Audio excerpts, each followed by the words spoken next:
are going to see a poem on page number 105. Now open your book. मुलांनो, आज आपण 105 पानावरील कविता पाहणार आहोत. 4.4 अ पॅरोडी ही कविता आहे. यामध्ये दोन कविता आपल्याला दिलेल्या दिसतात.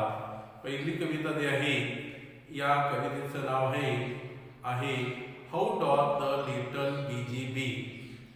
याचं विडंबन केलेलं आहे how doth the little crocodile.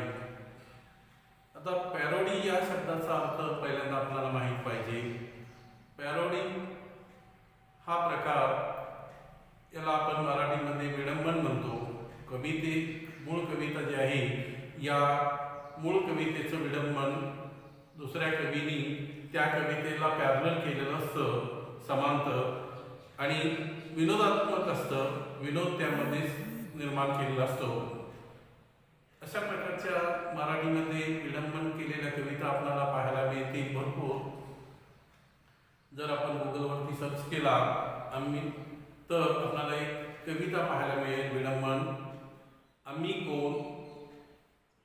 तर आम्ही कोण नावाची मूळ कविता जी आहे ती केशवसूत यांनी लिहिली आहे.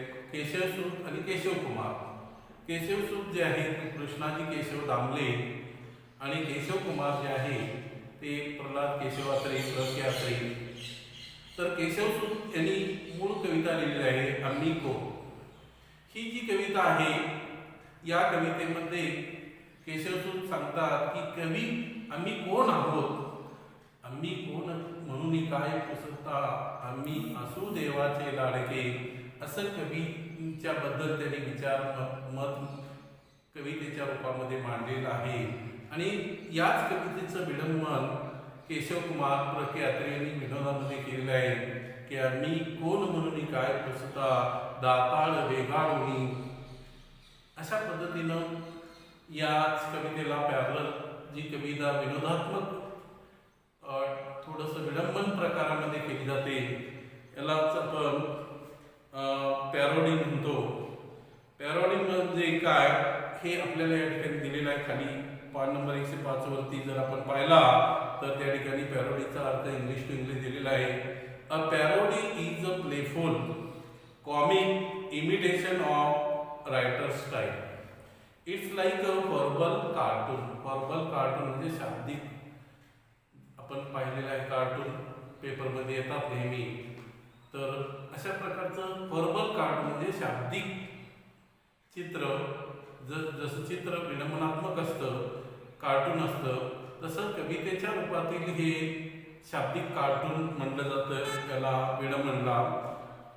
या ठिकाणी दोन कविता आहे. पहिली कविता जी आहे ती आयझॅक वॅट्स यांनी लिहिलेली आहे आणि दुसरी जी कविता आहे ती लेविस कॅरॉल यांनी लिहिलेली आहे. पहिल्या कवितेचं आयझॅक वॅट्स यांच्या कवितेचं विडंबन लेविस कॅरॉल यांनी केलेलं आहे.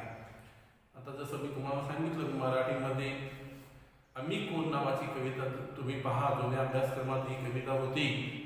तर केशवकुमार आणि केशवसूत या नावानं आम्ही कोण यांचं विडंबन आपल्याला नेटवरती पाहायला मिळेल. ती मराठीमध्ये आणखी भरपूर अशा कविता आहेत की त्या तुम्ही सर्च करू शकता, पाहू शकता. फार विनोदी असतात. तर या ठिकाणी ही जी पॅरोडी आहे, पॅरोडी म्हणजे विडंबन. पॅरोडी या शब्दाचा जर आपण मराठी मीनिंग पाहिला तर विडंबन.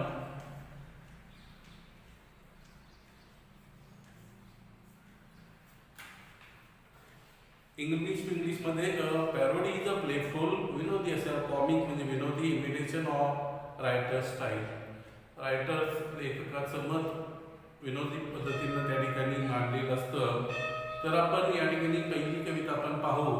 ही कविता जी आहे ती मधमाशीवरती आहे आणि दुसरी कविता जी आहे ती मगर. दोन्हीची स्टाईल विनोदात्मक मांडलेली आहे. आपल्याला पहिल्यातून काय अर्थ निघतो, दुसऱ्यातून काय अर्थ निघतो हे आपण पाहणार आहोत. पहिल्या कवितेचं पहिल्यांदा मी वाचन करतो. First I read the poem, you listen carefully. How doth the little busy bee, how doth the little busy bee improve each shining hour, and gather honey all the day from every opening flower. How skillfully she builds her shade, how neat she spreads her wax, and labors hard to store it well with the sweet food she makes. Isaac Watts यांची ही कविता आहे. या कवितेमध्ये आपण जर या कवितेचं headline पाहिली तर how doth the little BGB. Little BGB BEE म्हणजे मधमाशी. आपण मधमाशी पाहिलेली आहे.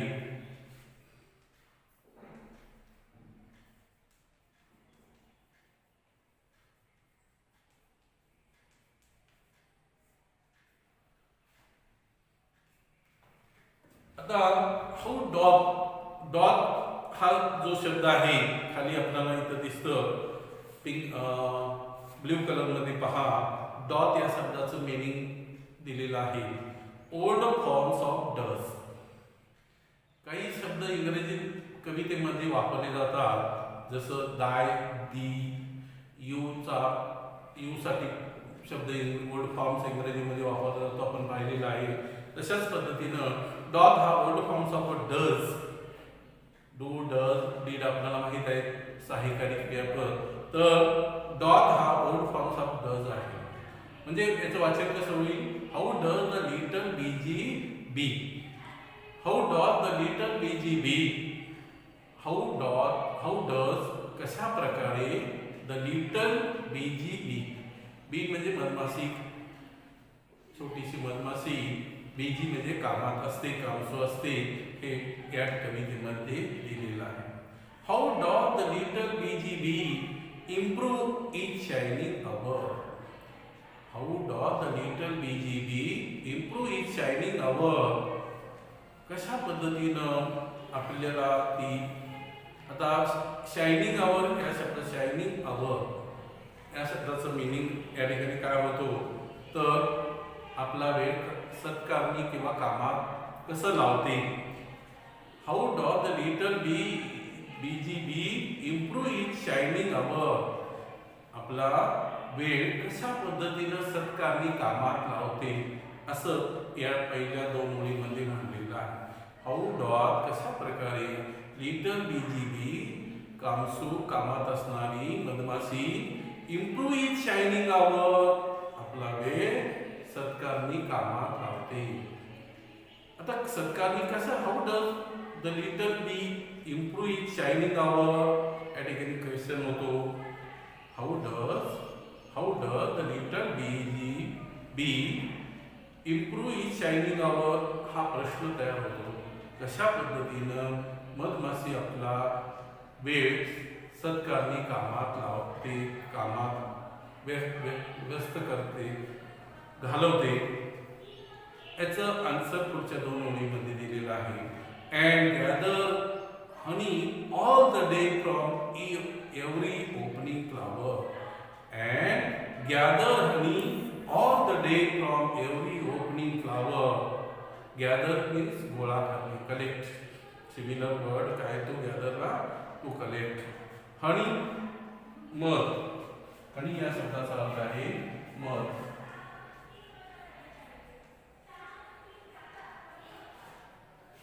How does the little BGB improve its shining hour and gather honey all the day from every opening flower?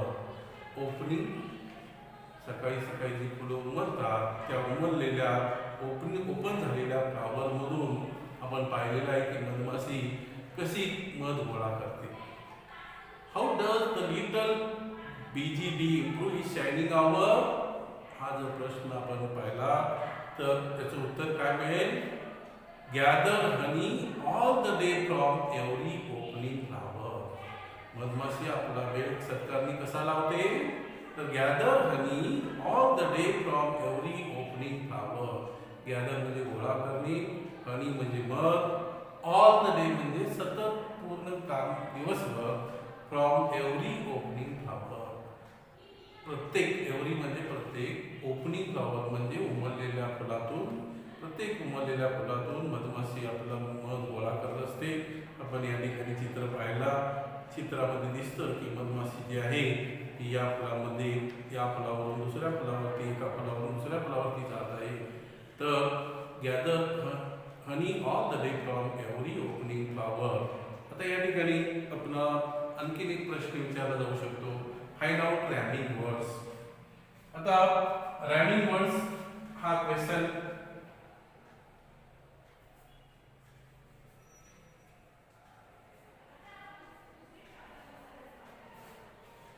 प्रश्न कवितेवरती विचारला जातो. तर या ठिकाणी रॅमिंग वर्ड्स कोणते येणार? Hour flower. आणि पहिला प्रश्न काय आहे, how does the little bee improve each shining hour. तर याचा आन्सर काय येईल? Gather honey all the day from every opening flower. अशाच पद्धतीनं पुढे 4 ओळी आहे. त्याच्या पहिल्यामध्ये how skilfully she builds her cell. हा पण क्वेश्चन आहे बघा. How does the little bee build her cell. How does the little bee build her cell. कशा पद्धतीनं मधमाशी आपलं पोळं सेलचा अर्थ, सेल या शब्दाचा पर्टिक्युलर अर्थ जर आपण पाहिला तर एक पेशी असा होतो, पण एक भाग येतो. पण इतर सेलचा अर्थ घ्यायचा आहे मधमाशीचं पोळं. हाऊ स्किलफुली कौशल्याने. हाऊ स्किलफुली किती कौशल्यानं सी बिल्ड्स हर सेल आपलं घर किंवा मधमाशाचं पोळं ती बांधत असते. हाऊ डज, आता इथं प्रश्न काय होतो, how does the little bee build her cell. याचा आन्सर काय येईल? स्किलफुली. मधमाशी आपलं घर कशी बांधत असते? तर स्किलफुली कौशल्यानं बांधत असते. आपण पाहतो की मधमाशी जसं पोळं तयार करते तसे सुगरणीचं घरटं किती सुंदर बनवते. तर त्यांनाही नॅचरल, त्यांना पॉवर, नॅचरल हे सेन्स त्यांना असतो, निसर्गातून त्यांना मिळालेली देणगी असते. अशा पद्धतीनं जसं पक्षी सुगरणीचं घरटं आहे तसंच मधमाशाचं पोळं ही मधमाशी कशी कौशल्यानं अतिशय सुंदर बारकाव्यानं बनवते हे आपण पाहतो. How neat skilfully, how neat she spreads her wax. इथं पण प्रश्न येतो, how does she spreads her wax. ती मधमाशी स्प्रेड्स म्हणजे पसरवणे. हर वॅक्स म्हणजे मेण, WAX वॅक्स मेण. मेण जी आहे ती पसरते, त्या मेणापासून त्याचं घरटं बनवते. हाऊ नीट व्यवस्थित. She spreads her wax and labours hard. इथं लेबरचा अर्थ होतो काम करणे. हार्ड म्हणजे अतिशय कठोर परिश्रम घेते, काम करते. टू स्टोअर म्हणजे साठवणे. इट वेल व्यवस्थित. तर मधमाशी जी आहे ती अतिशय work hard, labours hard, to store साठवणे, इट वेल म्हणजे what does she store, labours hard. ती काय अतिशय कठोर परिश्रमानं साठवते. तर हनी इन द सेल, त्या मधमाशाचं पोळं पण ते स्किलफुली नीटली करते आणि त्यामध्ये आपला मध जो गोळा केलेला आहे तो त्या सेलमध्ये अतिशय कौशल्यानं भरत असते. And labours hard to store it well with the sweet food she makes. Sweet food means honey. The she makes ती बनवते. तर या ठिकाणी आपल्याला दिसतं की मधमाशी आपला वेळ अतिशय कामामध्ये सत्कारणी कसं खर्च करते, त्यामध्ये ती कौशल्यानं कसं पोळं तयार करते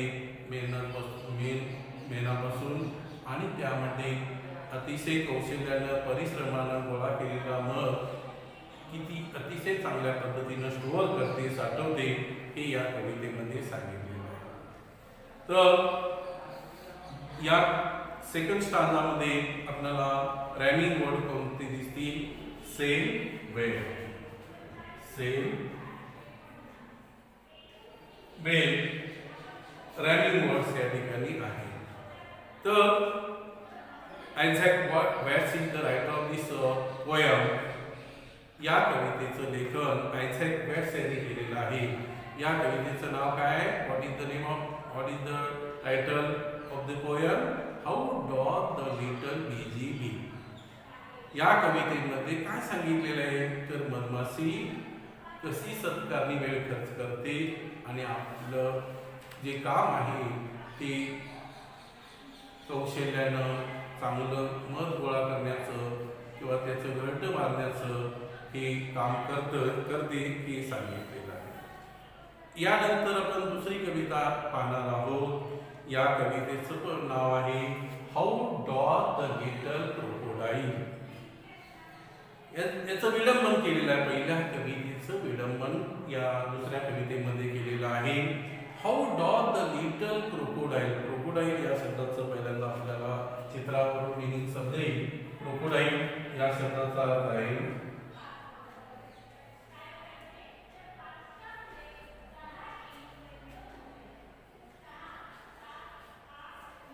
मगर. क्रोकोडाईल या शब्दाचा अर्थ आहे मगर. मगर जी आहे ती आपल्याला माहित आहे ती काय करते, तिचं काम काय आहे. काही प्राणी स्वतःचं अन्न स्वतः मिळवतात, काही प्राणी दुसऱ्या प्राण्यावरती अवलंबून असतात. दुसऱ्या प्राण्या स्वयंपोषी असतात, काही परपोषी असतात. आपल्याला विज्ञानामध्ये माहीत आहे. तर याच गुणाचं विडंबन या ठिकाणी कवीनं केलेलं आहे. पहिल्या भागामध्ये आपल्याला दिसतं की मधमाशी जी काम करते ते विधायक आहे. कोणत्या प्रकारचा त्रास किंवा दुसऱ्याला कोणालाही त्रास होत नाही. पण दुसऱ्या भागामध्ये या ठिकाणी आपल्याला जे विडंबन केलेलं आहे ते मगर नेमकं काय करते आणि आपला वेळ कसा खर्च करते हे याचं विडंबन कसं केलेलं आहे ते आपण या ठिकाणी पाहू. How doth. डॉथ या शब्दाचा अर्थ तुम्हाला सांगितलेला आहे. Word forms of does. Does या शब्दाचा जुना शब्द प्रतिशब्द आहे. How doth the little crocodile. Crocodile म्हणजे मगर. How does the crocodile do. How does the crocodile do. काय करतं मगर आपला वेळ खर्च करण्यासाठी? Improve his shining tail. Improve his shining tail. आता पहिल्या कवितेमध्ये आपण पाहिलं तर इम्प्रूव्ह इज शायनिंग आवर. आपला प्रत्येक वेळ सत्कारणी लावते. आता इथं आपला वेळ कसं करते? Improve his shining tail. म्हणजे आपली शेपूट किंवा टेल जी आहे ती चमकण्यासाठी पाण्यामध्ये. आता ही याचं जे वर्णन केलेलं आहे कवीनं ते नाईल नदीच्या पात्रामध्ये किनाऱ्याला असणारी मगर आपला वेळ कसं खर्च करते या अशा पद्धतीनं शब्दात मांडलेलं आहे. शायनिंग टेल म्हणजे आपली शेपूट जी आहे ती म्हणजे सतत पाण्यामध्ये बुडवत असते. इम्प्रूव्ह इज शायनिंग टेल म्हणजे सत्कारणी लावण्यासाठी वेळ कसा खर्च करते. तर त्या ठिकाणी आपण जर मगर पाहिली तर शांत अशी पडलेली असते. म्हणजे वेळ काय कसा खर्च करते या ठिकाणी सांगितलेलं आहे. Improve is a shining tail and over the waters of the Nile on every golden scale. Over म्हणजे ओतणी. ओव्हर म्हणजे ओतणी. The waters of the Nile. Nile नदीच्या पात्रामध्ये किनाऱ्याला असणारी जी मगर आहे ती काय करते? Over the waters of the Nile on every golden scale. Golden scale सोनेरी प्रकारची खवली. स्केल हा शब्द आपण पाहिलेला आहे. खवली मगरीचं शरीर जे आपण पाहिलं तर त्याच्या अंगावरती खवले असतात, स्केल असतात. जसं आपण खवलेच मांजर पाहिलं, तशाच पद्धतीनं या ठिकाणी तशाच प्रकारचे वेगळे खवले गोल्डन स्केल्स या मगरीच्या अंगावरती असतात. ते खवले किंवा आपलं शरीर स्वच्छ करण्यासाठी आपल्या सेफ्टीचा वापर करून आपण आपले शरीर ती पुन्हा पुन्हा धुत असते. अशा पद्धतीनं आपला वेळ या ठिकाणी खर्च करत असते. How does the little crocodile improve his shining tail and pour the waters of the Nile on every golden scale. स्वतःसाठी खर्च करते. पहिल्यामध्ये मधमाशी जी वेळ खर्च करते ती वेगळ्या सत्कारणी आहे, पण दुसऱ्यामध्ये इथं जो वेळ खर्च केला जातो तो टाइमपास म्हणून केलेला वेळ आहे असं आपल्याला या ठिकाणी दिसतं. तर या स्टांजामध्ये आपल्याला रॅमिंग वर्ड्स कोणते दिसतील? Tail scale, tail scale.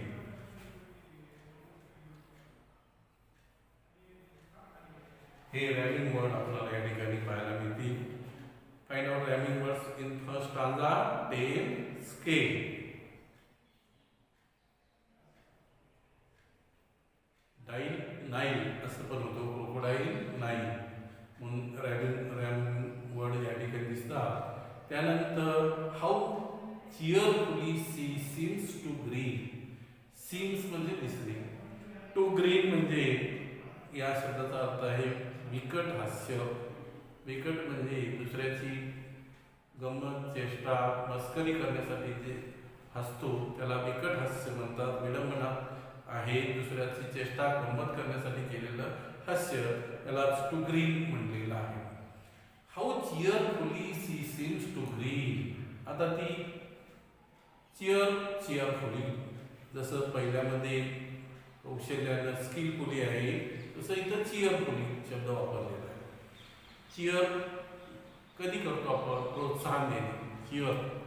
चिअरफुली cheer करतो खेळामध्ये आपण चिअरफुली प्रोत्साहन देतोय, पण इथं चिअरफुली जे आहे ते स्वतःच्या फायद्यासाठी आहे. How cheerfully he seems to grin. विकट हास्य करून म्हणजे चेष्टा गंमत म्हणून हसणं, अशा पद्धतीनं ती प्रोत्साहन देत असते. कशासाठी असते तर ते पुढे दिलेलं आहे. How neatly spreads his claws. How neatly पहिल्यामध्ये पण हाऊ नीट झाले, ते हाऊ नीटली या ठिकाणी स्प्रेड्स आहे, हिज हर आहे आणि क्लॉथ्स चॅलेंजिंग वॅक्स असा शब्द वापरलेला आहे. How neatly spreads his clothes. किती व्यवस्थितपणे स्प्रेड्स म्हणजे पसरणे, हिज क्लॉथ म्हणजे पंजा. आपले जे पाय आहेत असं पसरून मगर पडलेले असते की जेणेकरून दुसऱ्याला वाटतं की मगर या ठिकाणी झोपलेली आहे, पण मगर ही सावध असते आपलं भक्ष्य पकडण्यासाठी. त्या ठिकाणी मगर झोपलेलं किंवा शांत असलेलं सोंग करून पडले असते. ज्यावेळेला एखादं भक्ष्य त्याच्या कक्षेमध्ये त्याच्या रेंजमध्ये येतं त्यावेळेला ते भक्ष्य पकडण्यासाठी सावध असते. How neatly spreads his clothes. किती व्यवस्थितपणे अतिशय व्यवस्थितपणे ती आपला पंजा पसरून बसलेली असते. अँड वेलकम्स स्वागत करते. Little pieces in. चित्रामध्ये आपल्याला दिसतं इन याचा अर्थ की आपल्याला खाण्यासाठी, म्हणजे स्वागत इथं करते ती विडंबन विकट हास्य असं का म्हणलेलं आहे तर ती स्वागत करते. माशांचं असेल, जलचर प्राण्यांचं असेल किंवा वेगळ्या प्राण्यांचं असेल, ती स्वागत करते म्हणजे तोंड जबडा उघडते. आपल्याला इथं चित्र दिसतं टू ग्रीन विकट हसत असलेलं, तर ते हसणं आहे ते दुसऱ्याला त्रासाचं आहे. म्हणजे इथं तिचं हसणं जे आहे मगरीचं ते कशासाठी आहे? मगरीचं हसणं तर welcome the little fishes. Welcome the little fishes. Welcome करतो आपण, कोणासाठी करतो तर पाहुणे किंवा एखादे जे आपल्याला भेटतात त्यांना स्वागत करण्यासाठी स्वागत करतो. वेलकम करतो याचा उद्देश असतो की त्यांना त्यांची सेवा करणं, पण इथं वेलकमचा अर्थ आहे की स्वतःच्या फायद्यासाठी दुसऱ्याला बळी देणं किंवा दुसऱ्याला बळी देऊन आपला फायदा पाहणं, अशा पद्धतीनं या मगरीचं वर्तन आपल्याला दिसतं. मगरीप्रमाणे आपण पाहतो की स्वागत केलं जातं, पण ते स्वागत कसं असतं, स्वतःच्या फायद्याचं असतं. Welcomes little pieces in with gently म्हणजे आता वरती पहिल्या कवितेमध्ये विथ द स्वीट फूड, तिथं या ठिकाणी काय केले, with the gently smiling jaws. With the sweet food सिनेज with gently smiling jaws. Jaws म्हणजे जबडा, जॉज म्हणजे जबडा आणि क्लॉज म्हणजे पंजा. विथ जेंटली म्हणजे सभ्यपणानं, हळूवारपणे. आता जेंटली शब्द या ठिकाणी वाटतो का, म्हणजे विडंबन आहे, कारण दुसऱ्याला खाण्यासाठी, दुसऱ्याला त्रास देण्यासाठी ज्याला हसलं जातं गंमत म्हणून, ते त्यावेळेला चेष्टा असते किंवा बिकट हास्य असतं, टोकरी असतं, नॉट प्लेजंट स्माईल असतं. प्लेजंट स्माईल असत नाही दुसऱ्यासाठी. तर दुसऱ्याला त्रास देणं, दुसऱ्याला संकटात येणारं हसं आहे ते टुगरी नसतं, बिकट हास्य असतं. And welcomes little pieces in with a gently smiling jaws. हसतपणे आपला जबडा जो आहे मगर या चित्रामध्ये दिसते उघडलेलं, ते हसणं आहे, ते बिकट हास्य आहे. Not for joyfully pleasant smile for others, it is a welcomes for a trouble. हसणं जे आहे ते दुसऱ्याला संकटासाठी आहे, त्रासासाठी आहे. अँड वेलकम्स लिटिल पीसेस, तर ती माशांचं स्वागत करते, पण त्या माशांचं स्वागत ते खाण्यासाठी असते, स्वतःच्या फायद्यासाठी असते. With gently smiling Joy. हा शब्द या ठिकाणी जेंटली हा शब्द इथं विनोदात्मक वापरलेला आहे, not very useful for others. Generally हा शब्द इथं दुसऱ्याला कसं त्रास देण्यासाठी आपण प्रयत्न करतो हे दाखवण्यासाठी मगरीचं हसणं हे जेंटली स्माइलिंग जॉज असं म्हणलेलं आहे. आता इथं रॅमिंग वर्ड्स कोणते दिसतात, तर ग्रीन, इन रॅमिंग वर्ड्स आपल्याला दिसतात. त्यानंतर clause, jaws, CLAWS, clause, jaws, पंजा आणि जबडा, ही क्लॉज, जॉज रॅमिंग वर्ड्स आहे. या ठिकाणी आपल्याला दुसऱ्या कवितेमध्ये आपल्याला प्रश्न विचारता येते, how does the crocodile do. काय करत असते, improve his shining tail and pour the waters of the Nile on every golden scale. त्यानंतर दुसरा स्टांजावरती प्रश्न विचारता येईल, how does the crocodile welcome little fishes. कशा पद्धतीनं क्रोकोडाईल वेलकम करते फिशेसना, लिटल फिशेसला. With gently smiling jaws. Gently smiling jaws या ठिकाणी आपणाला लक्षात येतं की हे दोन कविता पहिल्या कवितेचं विलंबन आहे दुसऱ्या कवितेमध्ये. म्हणजे मगरीचं जो वेळ खर्च केला जातो तो कशासाठी, अगदी काय परोपकारासाठी नाही आहे, स्वतःच्या स्वार्थासाठी, स्वतःच्या हितासाठी केलेला खर्च आहे वेळ. आणि पहिल्या कवितेमध्ये जो वेळ आहे तो मधमाशीचा वेळ जो आहे तो परोपकारी आहे. आणि इतर क्रोकोडाईलचा वेळ जो आहे तो आपल्याला दिसतो की स्वतःच्या फायद्यासाठी, स्वार्थासाठी, किंवा जे आपल्या त्याचे जे वर्तन आहे ते त्रासाचं किंवा फायद्याचं किंवा दुसऱ्या उपयोगी अशा प्रकारचं नाही. म्हणजे पहिल्या कवितेचं विलंबन या ठिकाणी दुसऱ्या कवितेमध्ये केलेलं आहे. तर इंग्लिश वर्कशॉपमध्ये काही क्वेश्चन आहेत ते आपण पाहू. पहिला प्रश्न आहे, translate the poems into your mother tongue. मातृभाषेमध्ये या कवितेचं रूपांतर करायला सांगितलेलं आहे. त्यानंतर find an example of parody along with the original from your mother tongue. तर मी जे तुम्हाला सांगितलं की मदर टंग म्हणजे मातृभाषेमध्ये सुद्धा आपल्याला अशा प्रकारची विडंबनात्मक कविता पाहायला मिळते.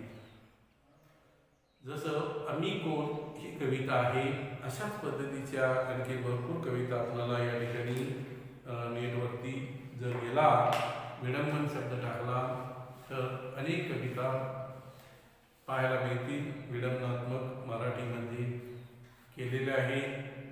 जसं केशवसुतांचे आणि केशवकुमारचे मी सांगितलं, आम्ही कोण ही कविता आहे. अशाच पद्धतीच्या अनेक कविता आपल्याला नेटवरती पाहायला मिळतील. त्याचं थोडंसं वाचन आपण करावं. विडंबन म्हणजे हा एक काव्य प्रकार आहे, तो कशा पद्धतीनं असतो हे पण आपल्याला अधिक माहिती मिळेल. त्यानंतर पान नंबर 106 वरती लँग्वेज स्टडी भाग दिलेला आहे. आता आपण सुरुवातीच्या भागामध्ये लँग्वेज स्टडीबद्दल पाहिलेलं आहे की सब्जेक्ट, वर्ब आणि ऑब्जेक्ट, कर्ता, कर्म आणि क्रियापद. सब्जेक्ट, काही वाक्य आपण ही पाहिलेले आहेत की कर्तरी असतात, काही कर्मणी असतात, काही वाक्य आपण पाहिलेले आहेत की अकर्मक आहेत आणि सकर्मक आहेत. पहिल्यांदा इथं पान नंबर 106 वरती सम ट्रान्झिटिव्ह verbs can have two objects for example. आता कर्मणी आणि अकर्म असणारे वाक्य या ठिकाणी दिलेले आहेत. पहिल्यांदा पहिलं वाक्य बघा, they gave him a book. हे जर आपण वाक्य पाहिलं तर आपल्याला लक्षात येईल की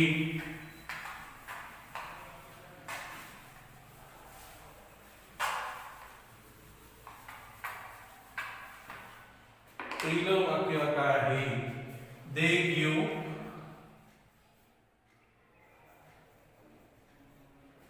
हिम a book.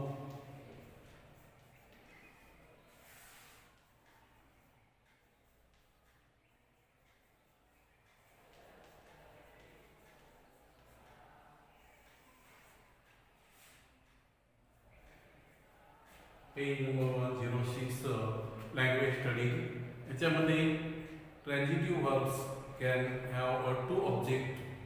For example, two object आहे त्या ठिकाणी. तर आपण पाहिलं की ही इज अ बॉय,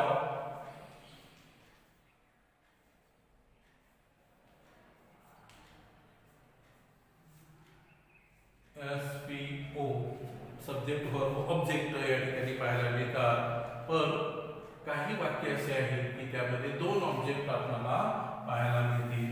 तर इथं दे हा सब्जेक्ट आहे, सब्जेक्ट साठी एस सिम्बॉल आपण वापरतो. त्यानंतर गेव हा वर्ब आहे आणि इथं हिम अ बुक ऑब्जेक्ट आपल्याला पाहायला मिळतात. पण डायरेक्ट ऑब्जेक्ट आहे, काय दिलं, अ बुक दिलं. हा एक ऑब्जेक्ट आहे. कुणाला दिलं, हिम, हा एक ऑब्जेक्ट आहे. हा ऑब्जेक्ट 1 आणि हा object 2. They gave a book, they gave him a book. तिला त्यांनी पुस्तक दिलं. त्यानंतर दुसरं एक एक्झाम्पल या ठिकाणी दिलेलं आहे,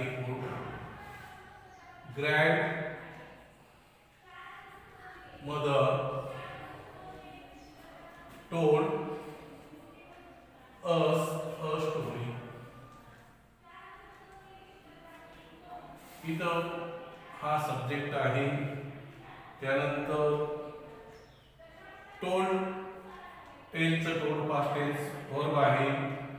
त्यानंतर अ स्टोरी आणि अस, वन आणि O2. आपल्याला माहित आहे यस हा शब्द सब्जेक्ट साठी वापरला जातो, फी हा शब्द वर्ब साठी वापरला जातो आणि ओ हा शब्द ऑब्जेक्ट साठी वापरलेला आहे, SVO.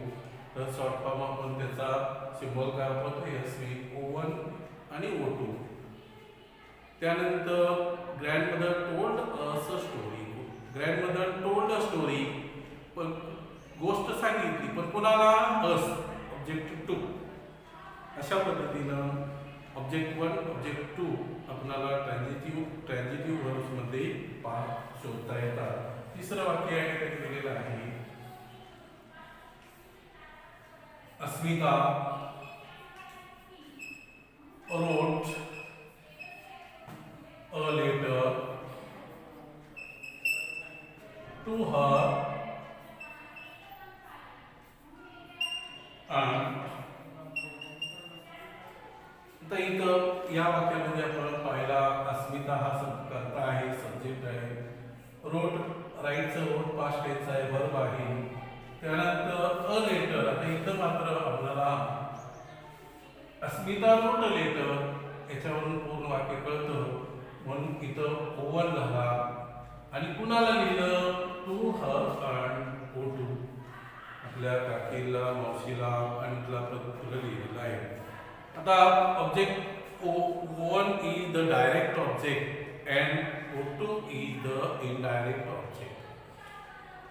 O1 हा जो आहे तो डायरेक्ट ऑब्जेक्ट आहे आणि O2 जो आहे तो इनडायरेक्ट ऑब्जेक्ट आहे. O1 जो आहे इथं आपण पाहू, O1 जो आहे तो डायरेक्ट ऑब्जेक्ट आहे. O2 जो आहे तो इनडायरेक्ट ऑब्जेक्ट आहे. डायरेक्ट ऑब्जेक्ट, इनडायरेक्ट ऑब्जेक्ट अशा पद्धतीनं आपण शोधू शकतो. आता काही 5 उदाहरण दिले आहेत, त्यांचा आपण सराव करू शकतो. Underline and label the direct and indirect objects in the following sentence. Mrs Desai teachers us English. Mrs Desai subject आहे, टीचर्स वर्ब आहे, इंग्लिश O1 आहे आणि अस O2 आहे. He bought some water for the old man. He bought, he subject, bought verb, some water O1 and for the old man O2. She paid 50 rupees to the shopkeeper. She subject, paid verb, 50 rupees O1 to the shopkeeper O2. Arpita mailed her photographs to her sister. Arpita subject आहे, mailed verb आहे, her photographs O1 आहे, to her sister O2 आहे. Abhay sold his car to his neighbors. नेहमी to नंतरचा भाग O2 घ्यायचा. अभय subject आहे, sold verb आहे, his car O1 to his neighbors O2. आता रीड द फॉलोइंग सेंटेन्स. खाली काही वाक्य दिलेले आहे, त्यामध्ये ट्रान्झिटिव्ह ऑब्जेक्ट असणारे इनट्रान्झिटिव्ह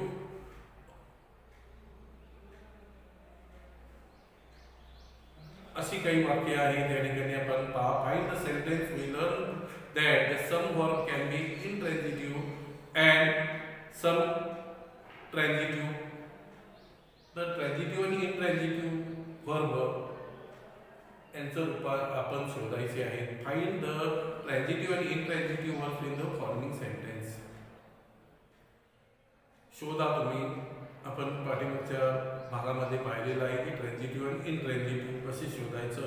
तर तशा पद्धतीनं ट्रान्झिटिव्ह किंवा O1 O2 असा भाग आपण या ठिकाणी शोधू शकतो. तर today we stop here. Solve more example on language study and practice it. Thank you. Good bye.